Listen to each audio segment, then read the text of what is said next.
பாகிஸ்தானில் ICC champions trophy தொடர் நடைபெறும் என அறிவிக்கப்பட்டதிலிருந்து சர்ச்சைகளும் சலசலப்புகளும் தொடர்ந்து வருவதை பார்க்க முடிகிறது. பாதுகாப்பு காரணங்கள் தொடங்கி மைதானங்கள் கட்டுமான பணியில் ஏற்பட்ட தாமதம் வரை பிரச்சனைகள் எழுந்துள்ளன.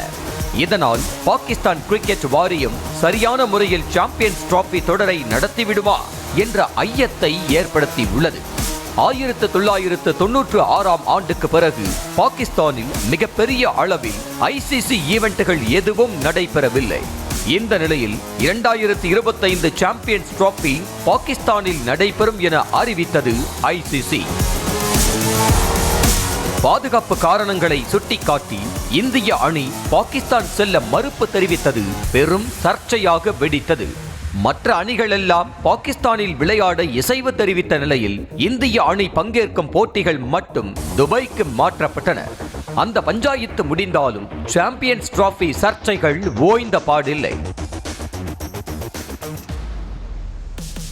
வரும் 19ஆம் தேதி தொடங்கும் சாம்பியன்ஸ் டிராபி பாகிஸ்தானின் லாகூர், கராச்சி, ராவல்பிண்டி ஆகிய நகரங்களில் நடைபெற உள்ளது. குறிப்பிட்ட 3 ஸ்டேடியம்களுமே ஐசிசி தொடரை நடத்துவதற்கான தரத்தில் இல்லாததால் சாம்பியன்ஸ் டிராபிக்காக 3 மைதானங்களையும் புனரமைக்கும் பணிகளை மேற்கொண்டது பாகிஸ்தான் கிரிக்கெட் வாரியம். ஆனால் ஐசிசி நிர்ணயித்திருந்த காலக்கெடுவான டிசம்பர் மாதத்திற்குள் கட்டுமான பணிகள் நிறைவடையவில்லை.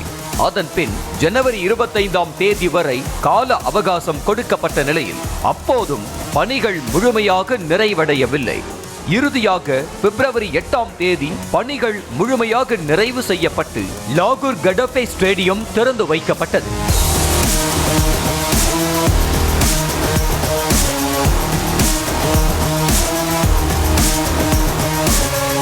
அன்றைய தினமே அதே கடஃபே ஸ்டேடியத்தில் நடந்த பாகிஸ்தானுக்கு எதிரான ஒருநாள் போட்டியில் நியூசிலாந்து வீரர் ரச்சின் ரவீந்திராவின் நெற்றியில் பந்து பட்டு ரத்தம் சொட்ட சொட்ட அவர் மேல் சிகிச்சைக்காக அழைத்து செல்லப்பட்ட காட்சிகள் பெரும் அதிர்வலைகளை ஏற்படுத்தியது. மைதானத்தில் அமைக்கப்பட்டுள்ள மோசமான மின் விளக்குகளால் போதுமான வெளிச்சம் இல்லாததால் தான் ரச்சின் ரவீந்திராவால் பந்தை சரியான முறையில் கவனிக்க முடியவில்லை என்ற குற்றச்சாட்டு முன்வைக்கப்பட்டு வருகிறது. அதனை பாகிஸ்தான் கிரிக்கெட் வாரியம் மறுத்திருக்கிறது.